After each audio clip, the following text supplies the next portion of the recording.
Golden ആണ്. അപ്പൊ ഇന്ന് നമ്മള് ഗോൾഡനെ കൊണ്ട് കുത്തിവെക്കാനും ഗ്രൂം ചെയ്യാനും പോവാണ് അല്ലേടോ.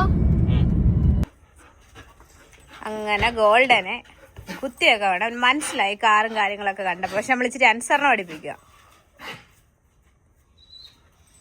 പിടി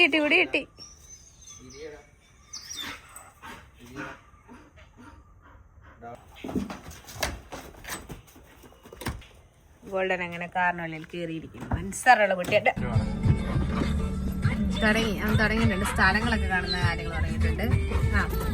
അവന് ജനൽ തുറന്നിടണം. ഞാൻ തുറന്ന് കൊടുത്തിട്ടില്ല. ഇവിടെ ഈ സൈഡിൽ അതുകൊണ്ട് വന്ന് നിൽക്കും.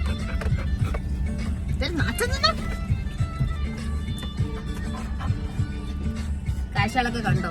പണ്ടത്തെ ചേച്ചിമാരും അമ്മച്ചിമാരെയും കൊണ്ടോ നോക്കണം. ഇല്ലയോ? അവനങ്ങനെ ഒരു തവണ കൊണ്ടുപോയത് അവനെ.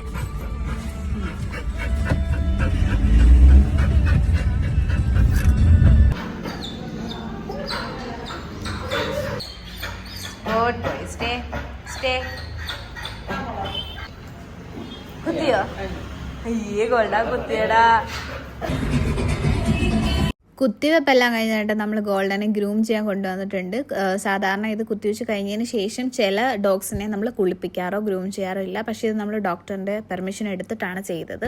അപ്പോൾ ഇത് അവനെ അടങ്ങി നിൽക്കുകയാണ്. കാരണം ഇതിന് ഏറ്റവും ഇഷ്ടമുള്ളൊരു കാര്യമാണ് ഈ ചീനി കൊടുക്കുന്നതും കുളിപ്പിക്കുന്നതും ഒക്കെ. അതുകൊണ്ട് ഇത് അവൻ അടങ്ങിയിരിക്കുകയാണ്. അങ്ങനെ ഇവരെല്ലാം ഗ്രൂം ചെയ്യാണ്. അവർ പറയാണ് നല്ല ഒരു ഇതാണ്. സാധാരണ എല്ലാ ഡോഗ്സും വന്നിട്ട് ചാടി പ്രശ്നങ്ങൾ ഉണ്ടാക്കും. പക്ഷെ ഇത് കണ്ട അടങ്ങിയിരിക്കുക. അങ്ങനെ ഗോൾഡനെ കുളിപ്പിച്ച് വൃത്തിയാക്കി. ഇപ്പൊ എന്ത് നല്ല മണവാ നിന്നെ. ഓ ജാടാ. കുളിപ്പിച്ച് കഴിഞ്ഞപ്പോ അവന് ജാടാ. കുളിപ്പിച്ച് അവന്റെ പല്ലൊക്കെ തേച്ച് വൃത്തിയാക്കിയിട്ടുണ്ട്. അങ്ങോട്ട് പോകുന്നു. കുളിപ്പിച്ചൊക്കെ കഴിഞ്ഞ് കഴിഞ്ഞാൽ പിന്നെ ഗോൾഡന് ഭയങ്കര ജാടയാണ്. നമ്മളൊന്നും മൈൻഡ് ചെയ്യത്തില്ല. കാഴ്ചകളൊക്കെ കണ്ട് ഇപ്പം അവൻ്റെ ജനലും തുറക്കണ്ട ഒന്നും തുറക്കണ്ട. കാഴ്ചകളൊക്കെ കണ്ട് നല്ല ഇതായിട്ടിരുന്നോളും. നമ്മളൊന്നും ഒറ്റ മൈൻഡ് ഇവൻ ചെയ്യാറില്ല. അത് പണ്ടേ ഉള്ള സ്വഭാവം അവന്.